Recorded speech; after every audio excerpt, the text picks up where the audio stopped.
Sommeil, il faut vivre. Un moment, I will let you subway. Pas du lait, il faut vivre. Un moment, I will let you say. J'habite au village à côté. L'appartement au numéro 200, maman. J'habite au 2000 dans la grande ville capitalisée. Ah ouais, oui.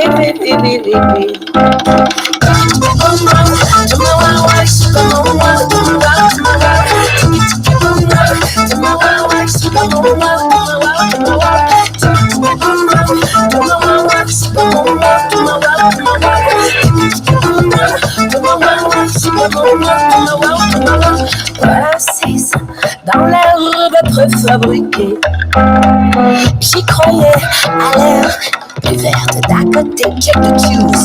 The shoes are killing, man. And this outfit is called Purple Tiger. Ah oui.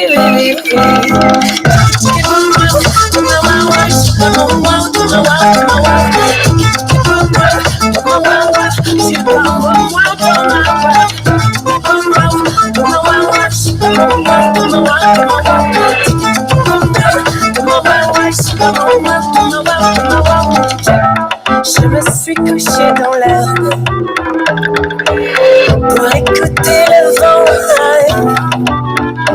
Then when we see Sarah with this amazing tiger outfit, she is more than a tiger, mama.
Thank you.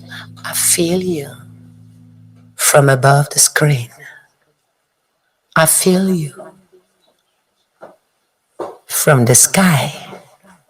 We are connected. I am connected with you. Everybody say yayo. Yayo. Yayo. Yayo. Yayo, Indigo, c'est ça même. Yayo. Frère, faut recommencer parce que j'ai raté le début. Et ya. Indigo.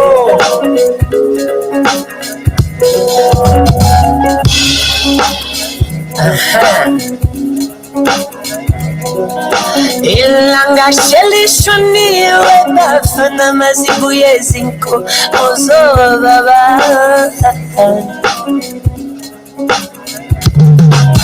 Ilanga sheli shuni weba fana mazibu yezinko ozo baba. Sengi wakweni masema dekweni agemban siluto.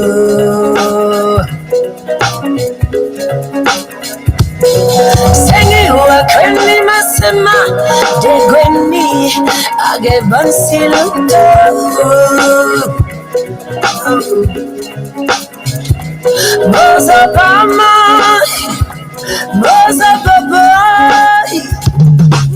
Sierra Malangani, Nasiezi como Zobaba, Zungano Moya, Sierra Malangani, Nasiezi como Zobaba, Zungano Moya,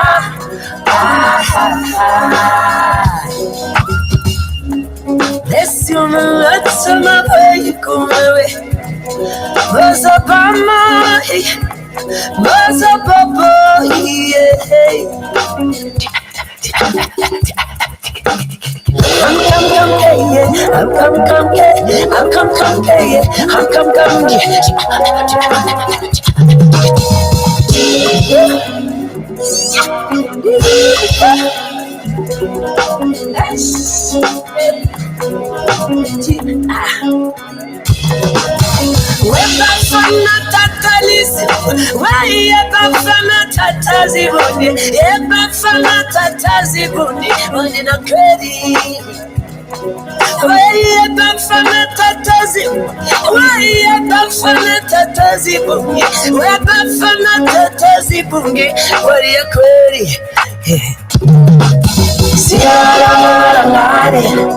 Nasiezi como sola, Zungano Moya,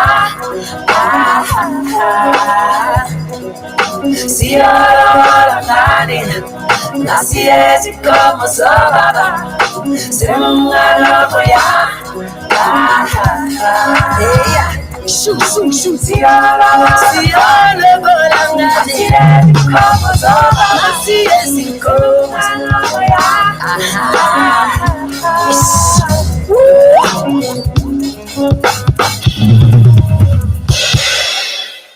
Yeah.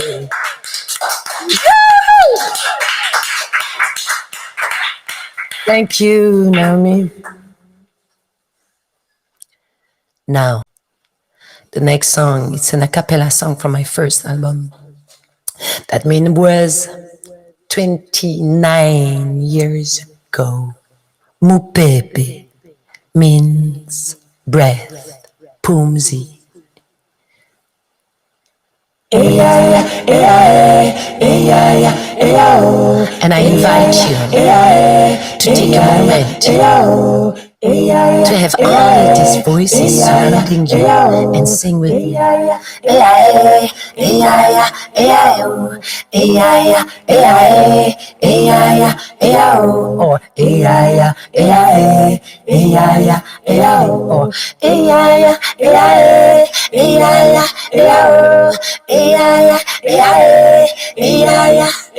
choose the voice that fits your harmony. This is an African mantra.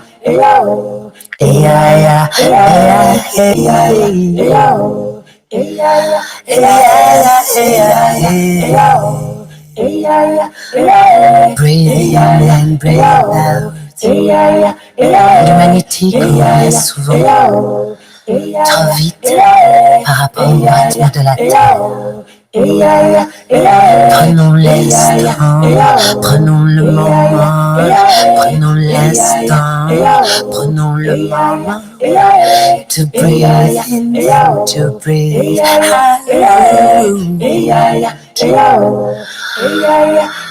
Respirer, expirer, respirer, expirer.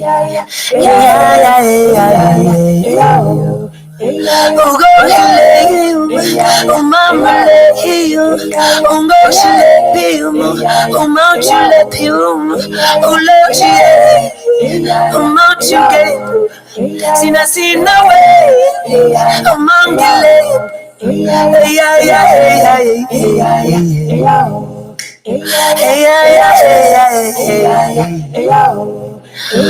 hope you sing with me.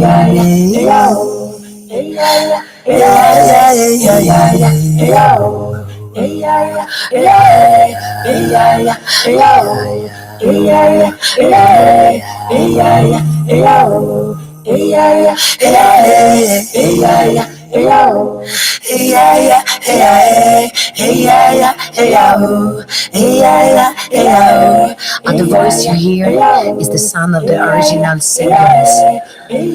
Sapin Kabungo, Silvina Wasachi, Cecilia Canconda, Celine Tove, and myself. How much you live? How much you live? In a food you how much you live? In my way, how much you live? How much I love it, I'm in a say, how much you love it, and I'm on my way to be. Everybody, jump me, sing. Hey yeah, hey yeah, hey yeah, hey yeah, hey yeah, hey yeah, hey yeah, hey yeah, hey yeah, hey yeah, hey yeah, hey yeah, hey yeah, hey yeah. Hey ya ya, hey ya hey, hey ya ya, hey ya oh, hey ya ya, hey ya hey ya ya, hey ya oh. Merci beaucoup, merci beaucoup. Each piece are unique, cause you are unique. There is only one you that Julie decided to create sustainable arts outfit. This is leopard. Sorry I bought it, but there is other leopard that will be yours. She used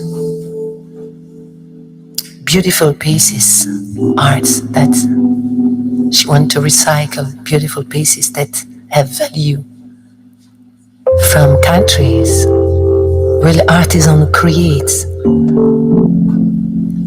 les tissus. Comment on dit? Je ne sais pas parler en anglais pour ça, il faut que je m'exprime en français, excusez-moi pour le monde entier.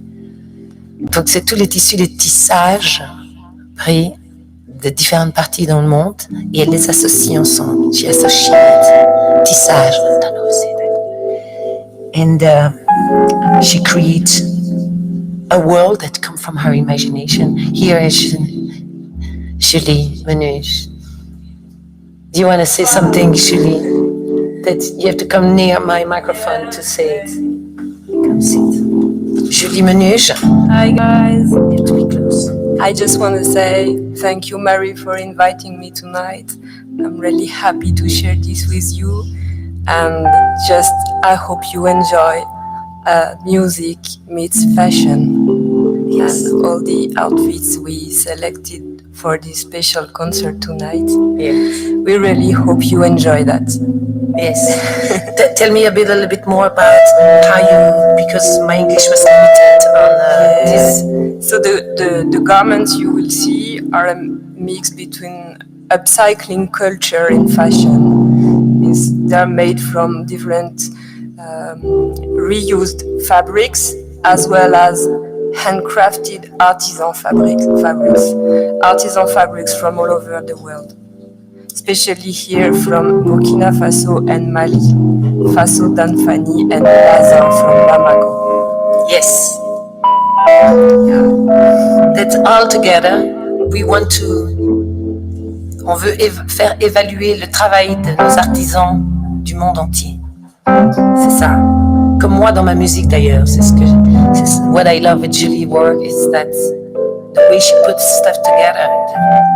Tissu et the tissage, it's like I choose polyphony and polyrhythm and put it in a platform that's for open mind people who want to discover the world and be out of this system where they want to grab down low to fear and everything. There is beauty in the world. This is what we bring to you tonight. Love. Let's celebrate that beauty. Let's celebrate that beauty. Amen. Yes. I'm gonna sharing my big love friend, my sister, connecting the same vibes Badu, sister, you mind if I choose your voice, the original song, Bendy Bendy? Much love.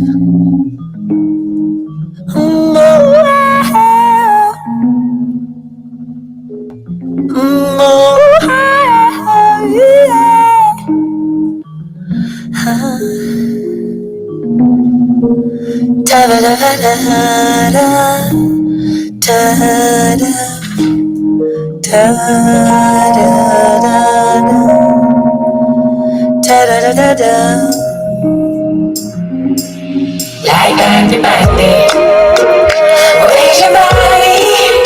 Like bandy bandy, yeah. Ooh, like bandy bandy, where's your body? Like bandy bandy, yeah. When a day gets too long, I feel so right, I feel so wrong. Listen to what I say. See if you don't agree. There is something I learned long ago. Down where the well waters flow. Something people do. Set their spirit free. In the morning time, in the afternoon, in the cool evening breeze. Like bandy bandy, where's your body? Like bandy bandy, yeah. Yes, Sarah. Mama. Like bandy bandy, where's your body? Like bandy bandy, yeah. Where's your body? Any time of the day, wave. Any place, wave.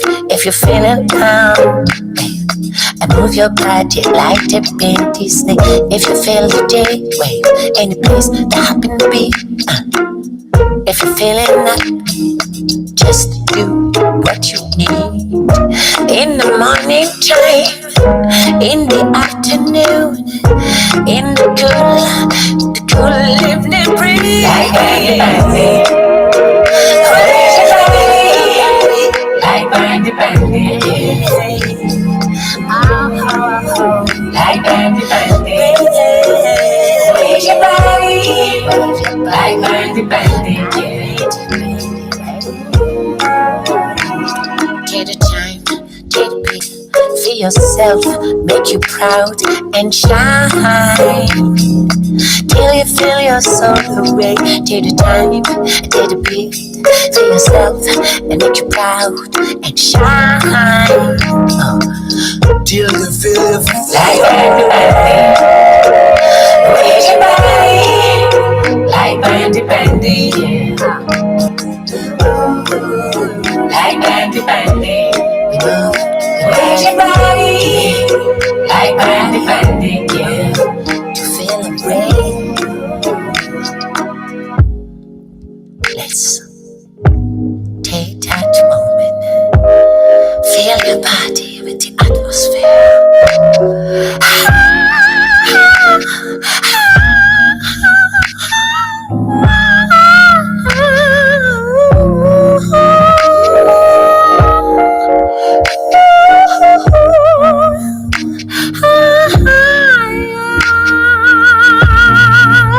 Like bandy bandy, where's your body? Like bandy bandy, feel your soul away. Like bandy bandy, feel it. Where's your body? Where's your body? Like bandy bandy, like bandy bandy, where's your body? Like bandy bandy, feel it, like bandy bandy, where's your body? Like bandy bandy,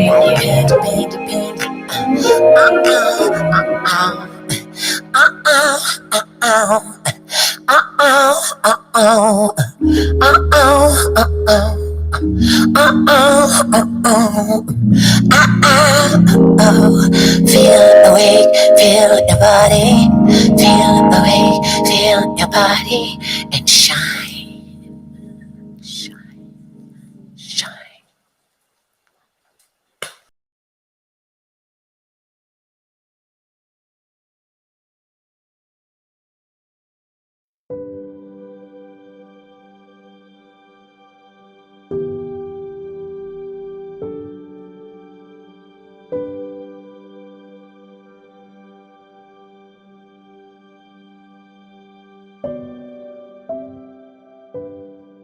is our foster brother. He's been with us for 2 years.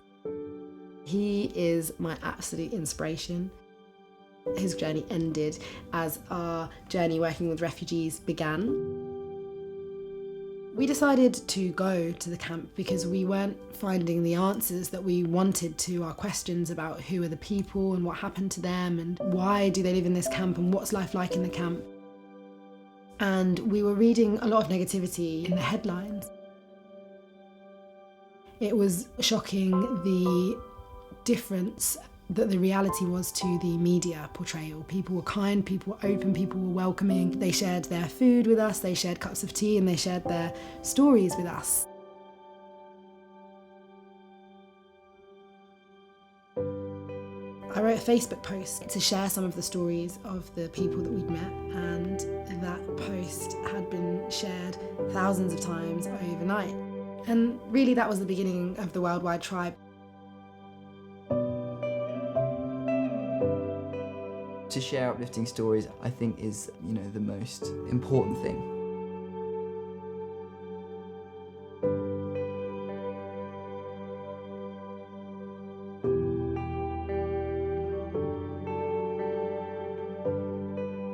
So we have partners that are working full-time on the ground, that we direct people to the best places to volunteer. There's a whole new wave of how the humanitarian sector is working, and it is smaller groups filling in the gaps where some of the larger NGOs have been unable to work and operate. The amount of love and positivity that we have experienced from people in camps has just been overwhelming and incredible. You can connect with people through dance, through music, through lots of creative outlets, and they're all things that we push with the Worldwide Tribe. Connect with us on social media, share the posts, read them, educate yourself, learn, and embark in open and honest conversation about what's happening in the world. You can all do something, everyone can do something, so come and join us.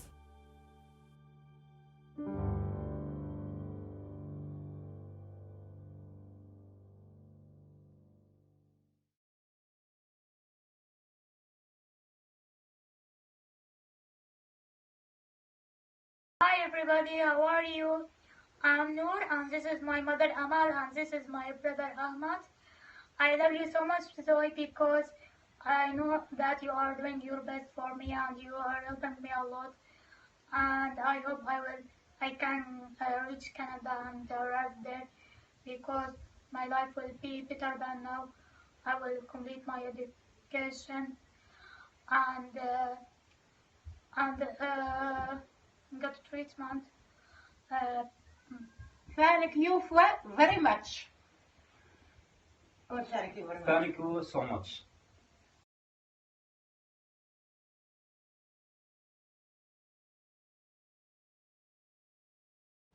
An attempt by migrants to cross the Channel from France has resulted in tragedy after 2 adults and 2 children died when the boat carrying them sank. French officials say that 15 others have been taken to hospital. We've heard today that a teenager, a 16-year-old, has been found dead on a beach in Calais. We believe that it's a migrant from Sudanese descent. I just remember how cold the water was when the boat capsized. That's all I could feel. I had never seen the sea before. The darkness of the water surprised me. I was very, very scared. Our smuggler told us not to move around at all. None of us could swim. If I go in, I'll die. The only thing that we can do is hold each other in tight and pray so we don't drown.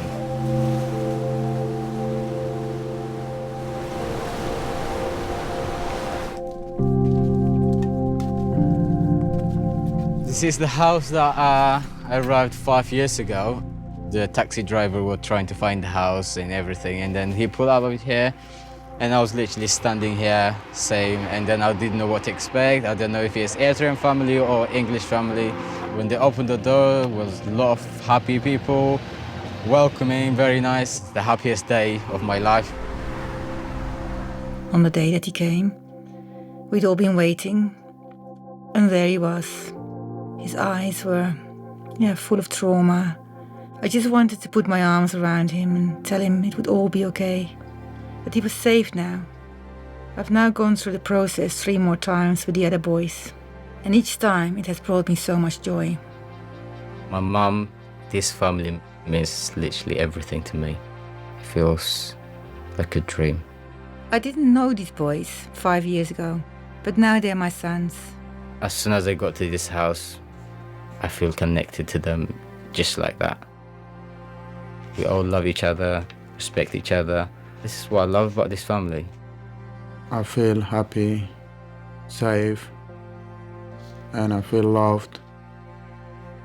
I love having all my family at home around a big dinner table. And there's always space for one more person. I'm not just caring for them, I love them.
The life you can see here in the jungle, it's terrible.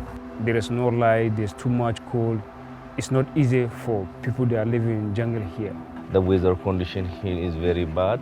We saw a lot of people got sick because of cough, flu, seasonal influenza. It's not easy, you want to live in the jungle because everything is big, crowded. Anything can happen here, no control. It's not like the Kale or small village. The jungle not for people, for animals. They treat us like we are different from them. The police, they're very brutal towards the refugees and they are pushy towards the volunteers here. The problem is police too much because they're all the time putting tear gas in the camp. There is a big problem because there are some anti-refugee groups waiting in the middle of the streets and attacking them. Very difficult when people have come from a war zone. You're trying to keep them safe, a bit of normality, and they go out the camp and they get beaten up. Many people in hospital, if you ask him what happened, they say police put me. They say police put me. Something happened here, no one care about you. Somebody is sick, we call ambulance. It will take you 1 hour before they will answer you to come and pick the person. Most people came here through a dangerous road. You know, because there is no democracy in their country, because they are not safe where they were at home, so they want to be safe. We come here, we need respect, we need smile, we need peace.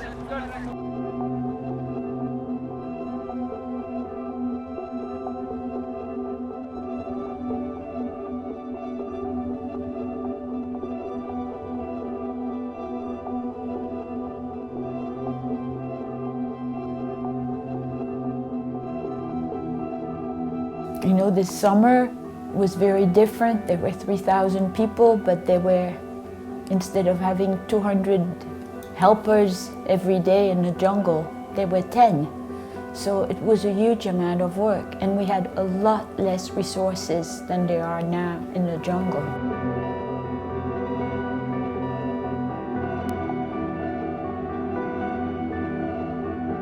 Alors, le plus compliqué pour quand on travaille à la jungle, c'est le fait que ça change tout le temps. En fait, ça bouge très très vite.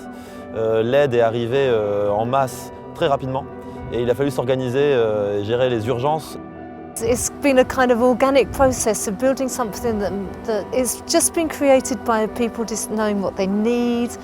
And although this is a terrible situation, they've built homes, they've built churches, they've built mosques, they've built community centres, they've built schools, and they've built a sense of community.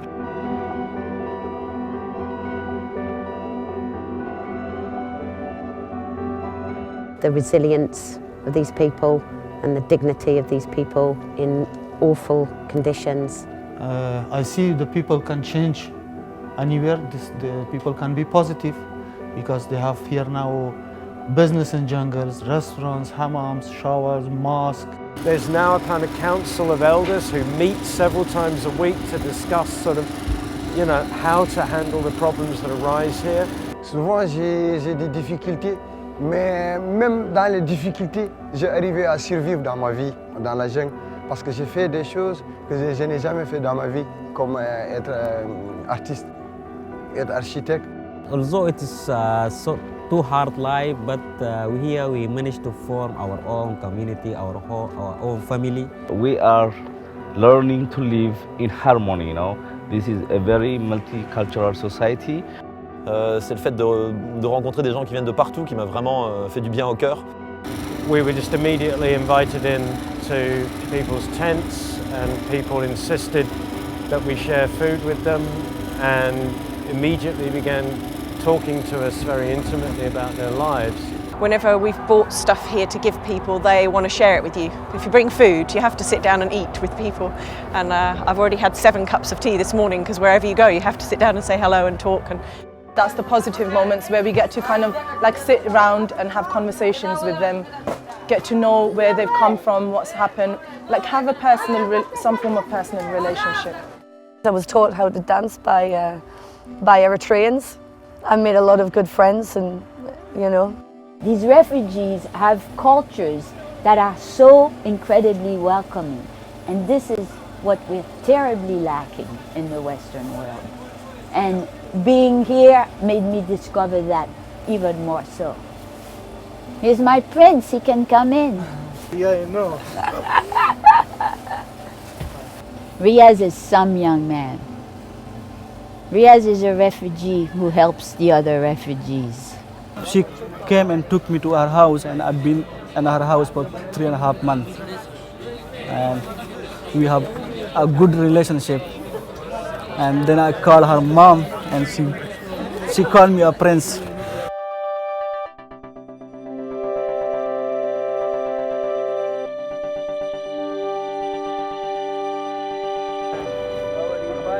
How are you? How are you? How are you?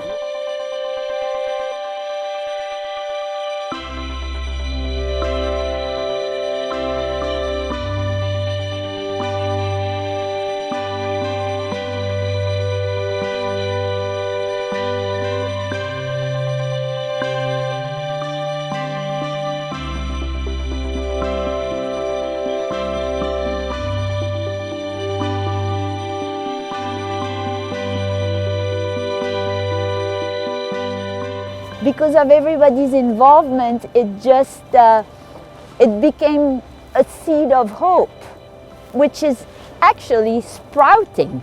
There's so much potential in a place like this, so much, and it's already happening. People are working 24 hours to improve their lives. That's why we always make a change here. Try to make something to change life and push government to come and make a big change here. It's an experience with every kind of people, with all nationalities, living together, brotherhood, humanity. We have families come recently who lost 3 of their children on the journey over in Greece, and they still remain dignified, and I have to admire them. I have to admire these people. This is an absolutely unique community. You won't find this, I think, anywhere else in the world. We could have a wonderful beginning of a town here in 5 years. Maybe an actual town, because it's already become a town. They can make a change here, make this place better, and give chance to people to live here. Last time I was here 2 weeks ago, they only had one room, and they added this entrance here, and they have another kitchen. What they did is fantastic. I mean, they managed to turn extremely minimal situation into a beautiful, orderly place. L'aspect le plus difficile de la jungle, c'est surtout quand on essaie de construire des choses avec les volontaires, les constructeurs, convenablement, on va dire entre guillemets, et qu'après on nous détruit ces cabanes pour nous dire il faut les mettre dans des boîtes en fer ou il faut les envoyer dans des centres, sans savoir vraiment quel sera leur avenir. C'est ça ma difficulté. Now the government is planning to put all the refugees inside the new containers here. I think it is not quite enough for the whole population here inside this camp. This is a building that was built by actually Carpenters Without Borders on the initiative of 800 artists. Their initiative was to start a legal center where basically people can come and ask all questions they have about asking for asylum in France or in England. And I want to talk with them about it, about getting their help so that the government stops the destruction of the jungle. They're going to destroy a part of it likely on Monday, and the associations have managed to move the structures. In fact, you can see them. They're moving a structure from one place to another. And look at that. This is community at its best. I don't know, those 25 people, they were probably from 7 or 8 different nationalities working together to move a few people. It's actually quite magical. Everybody worked together incredibly hard to move about 2,000 people, and it happened in just under a week. I mean, houses were just lifted up and carried through the air. You know, I mean, there were sort of flying houses.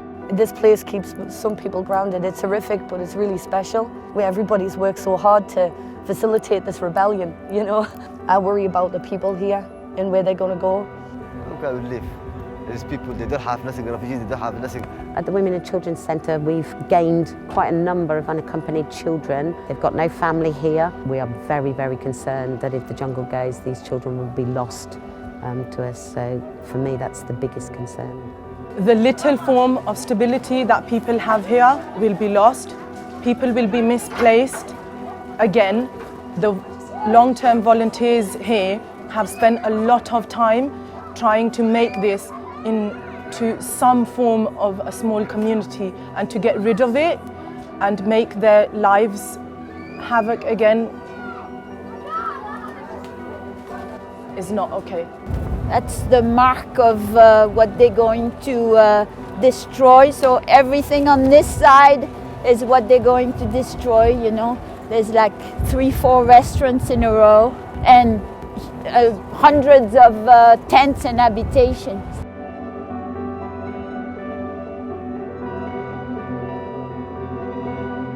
On va perdre notre dignité, on va perdre surtout ma maison qui est ma fierté. That's a very negative thing if you destroy the jungle. If you took a bulldozer to any village in anywhere in the world and just bulldozed a community that's been created. If they try to move us here, they will take our freedom from us here. Him not is destroyed in the jungle. Him is destroyed for the 60,000 people dream. We are here because we hate violence in our original place. So we are not a problem to anybody else here. They've managed to kind of pull together and help each other in really massively difficult circumstances, and I really admire them. Se réveiller en bonjour avec les bulles déserts, enlever tout, ça va choquer, c'est choquant, sincèrement parlé. Having been through so much and having been so resourceful to build such fantastic living conditions out of a terrible situation, to have that destroyed would be awful. There's things of quite extraordinary value. There are moments that happen between people here that are absolutely magical. And it's this whole world that could disappear at any moment. You know, if someone come and completely cut your relations, your friendship. Now if this jungle was not here, you not meet me, you know. Now I have a good friend like you. This is what I lose.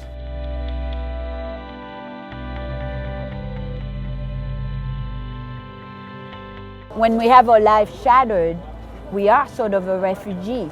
And usually, when we experience something like that, we have some family that can help us or some friends that can help us. But the refugees who live here, most of them, or many of them, have lost their families, they've lost their countries.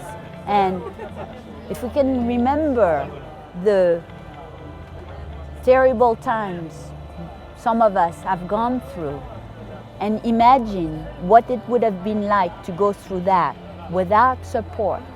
Maybe we can imagine how incredibly difficult it is to be a refugee like the people who are here.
I'm dentist from Kabul. I'm mechanic. I study agriculture engineering. Yeah, I was studying university. What did you study? Energy. I'm engineer. Driver. Mother? Mother. I work with British Army in Afghanistan. I was a cable guy. A job in boutique and fashion, man and women. Yes, center Baghdad. My life, it was good. I don't have economical problems. Just I have my life problem. First, I have dignity in my country. This is first. Second, I have respect. Our life was so lovely. We have everything in our city. I feel more comfortable in my country. But because of war, I escape. But now we don't have anything because the war finished. It's very difficult to live without family. Without family, you just like a lone tree. No one can help you. No one can care you. Iraq problem. Iraq no good. The family in Iraq, no family, finish.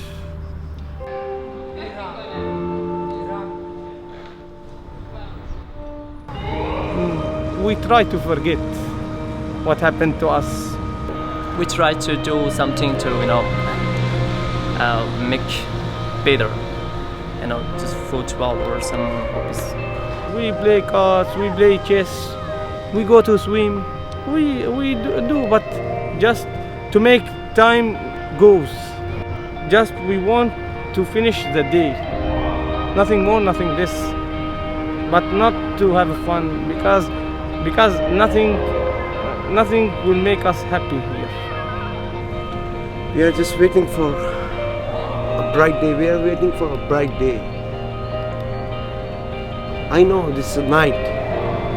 It's a night. One day will become a bright day. And we are just waiting for the bright day.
Hey, come.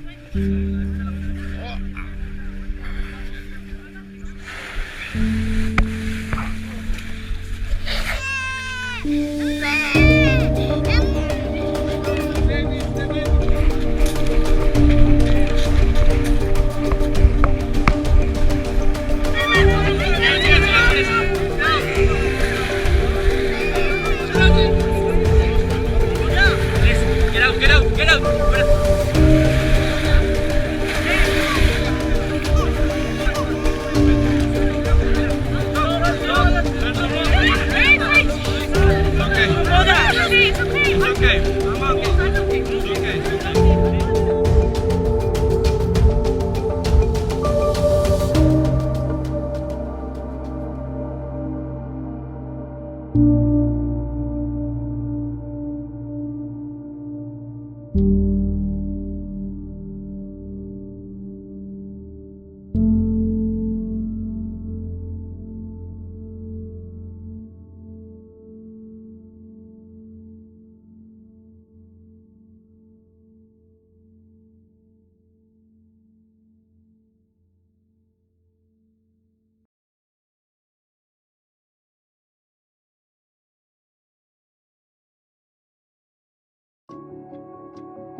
They should seek asylum in the first safe country they reach. I'm sorry, but there are many safe countries between us and China, Afghanistan or Iraq. They're risking life to get here because of free stuff. They just put out a comment without thinking about the real story. When are the Bleeding Hearts Brigade going to realise that this is an island? We don't have room for them and we don't want them. There are 6.7 million Syrians worldwide, and Lebanon has 1.5 million of them, and the UK has 17,000. And Lebanon is about 23 times smaller than the UK. How many refugees do you know? I think I'm the only family as a refugee living in my area. If you enter the UK illegally, then that's the consequences. I think this is a very sarcastic comment and insulting those people who died. Instead of that, to say, feel sorry that they lost their life to get their safety back after they start their journey from maybe in a danger country. 39 people. There is already a safe and legal route into the UK. You go to your consulate and you apply there. If that's not available to you, then you go to the first safe country and you apply there. If your job skills are useful to us, then you'll be accepted. But if they're not and you just want a free ride, then get the hell out. Well, when you are in danger, when you escape, when you want to save your family and your life, you don't have enough to think about this. You're just only thinking about where should you go to stay alive. To seek asylum in England, you actually have to be in England. But there's no legal way to get here for a lot of people, so they have to get here illegally to seek asylum. We don't deport enough of the migrants who are caught in boats and lorries. We need to get harder with those people, send them back ASAP, as soon as possible. I learned that a while ago. When he says that we don't deport enough of the migrants, a lot of people are deported. Why there's detention center if there's no deportation? Well, it doesn't make sense. So, Dave, please read about detention center, why they exist. Those people are mainly economic migrants who think they will freeload the British taxpayers. How do you know? We were working with them. Migrant addressed as the people who are leaving this safe country to another country for a better reason, a better condition of living. Refugees who leave their country, they had no choice. Because who would put themselves in the back of a lorry for economic betterment? It's not No worth one. your life. No right? one. So Besh, what would you like to say to these people that have left comments like this? I have only one thing to say, that the human life is more important. And what is more important than human life? 39 people lost their lives this week, and this video is for them.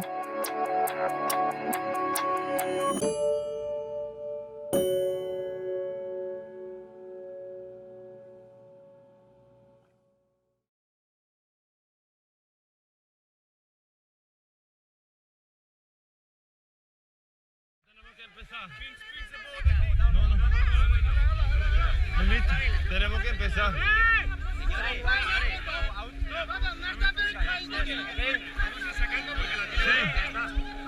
This is just like the tip of the iceberg, and for something so horrific to be the tip of the iceberg really kind of tells you how bad situations can be.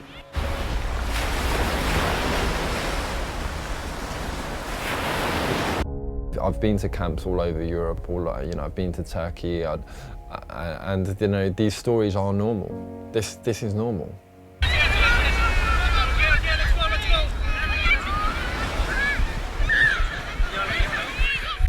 We all should be entitled to a better life, and we all should strive for a better life. So why shouldn't we allow that to someone else? You just have to look at the size of the game and where it's played. It's played in housing estates, it's played in streets, it's played in rooftops, it's played in playgrounds in every single corner of this earth. No other sport does that. If you have this tool that is replicated and respected and used all over the world in every single corner, you would hope that that's one of the things that you would to use for political change and to make people's situations better. If we can play together, why can't we live together? I've spent a lot of time on the ground and I really care about what is happening at ground zero, so to speak, and that's boredom. That small glimmer of excitement is probably going to be more than they've had in the last few weeks or the last month. I work for the city here. My chief asked me if I'm volunteer to train refugees. I say yes, if you don't respect me, I take the ball and we don't play. Football is really universal communication. I give them my energy. I hope they give me the same in return.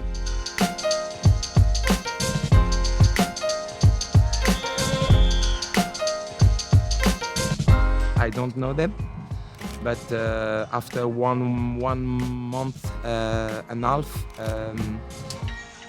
I see that they are human person, they are normal. Football, it's the same in life. I know a lot of players that are very good in football, but they are a little bit crazy. You're good in football with rules, you're good in life.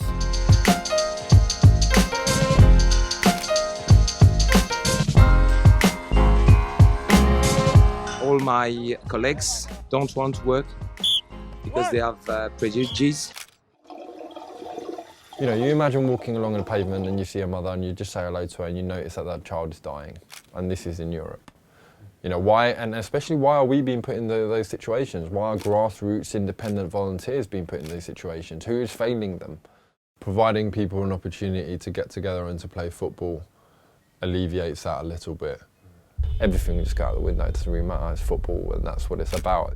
We're all brothers and sisters, we're all the fucking same. I think it's your responsibility as a human being to find out what is going on. It's your responsibility as a human being to help one another. The fundamental point of this whole thing is to provide people some time and some space to play football for 90 minutes and to forget.